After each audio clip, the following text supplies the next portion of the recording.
ખેડા જિલ્લાના ચકલાસીમાં એટ્રોસિટી એક્ટના કથિત દુરુપયોગ અને નાણાકીય તોડબાજીના આક્ષેપોને લઈને નગરપાલિકાના પ્રમુખ કારોબારી ચેરમેન અને ગ્રામજનો દ્વારા કલેક્ટર કચેરી તથા એસપી કચેરી ખાતે આવેદનપત્ર આપવામાં આવ્યું હતું। રજૂઆતમાં કેટલાક તત્વો દ્વારા નાના વેપારીઓ અને સામાન્ય ગ્રામજનો સામે ખોટી અરજીઓ કરી કેસમાં ફસાવી દેવાની ધમકી આપવામાં આવી હોવાનો આક્ષેપ કરવામાં આવ્યો છે। મારી રીતે હું ત્યાંથી નીકળતો હતો, ત્યાં બેઠો હતો, કંઈ બી હું બોલ્યો નહોતો અને ખોટી રીતે પછી મને પકડી લીધો। પછી એમને પીસીઆર વાન બોલાવીને મને પોલીસ સ્ટેશન લઈ ગયા અને ત્યાં બેસાડ્યો અને પછી ત્યાં આવ્યા બીજા દિવસે એવા અરજીનું શું કર્યું તો મારી જોડે 1 લાખ રૂપિયા માગતા હતા એ બધા લોકો। તો કે તું અહીં બેઠો છું, તું અમને આ રીતે ગારો બોલ્યો, હું કશું બોલ્યો બી નહોતો અને ખોટી રીતે મારી જોડે પૈસા લીધા છે।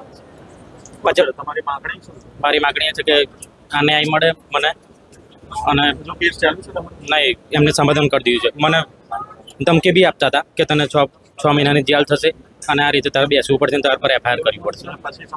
પછી 50,000 લઈને સમાધાન કર્યું મારી જોડે। 50,000 રૂપિયા લીધા।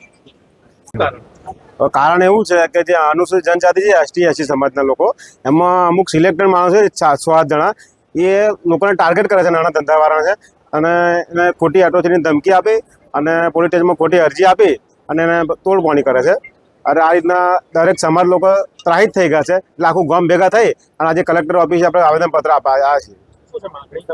માગણી એક જ છે કે ઊંડાણ તપાસ થવી જોઈએ આની, અને સાચી હકીકત એટ્રોસિટી હોય તો અમે પણ એમને સપોર્ટ કરીશું, પણ ખોટી જે પૈસા લેવા માટે અને એટ્રોસિટીનો ખોટો દુરુપયોગ કરે છે એમાં અમારો વિરોધ છે।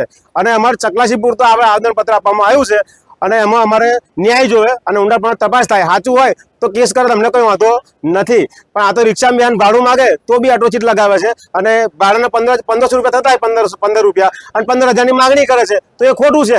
શાકભાજી લેવા જાય તો 20 રૂપિયાની શાકભાજી લે અને 50,000ની માગણી કરે છે, એ ખોટું છે। અને એ ખોટા અમે અન્યાય સહન નહીં કરીએ એટલે આખું ગામ ભેગું થઈ અને આવેદનપત્ર આપવા આવ્યા છીએ।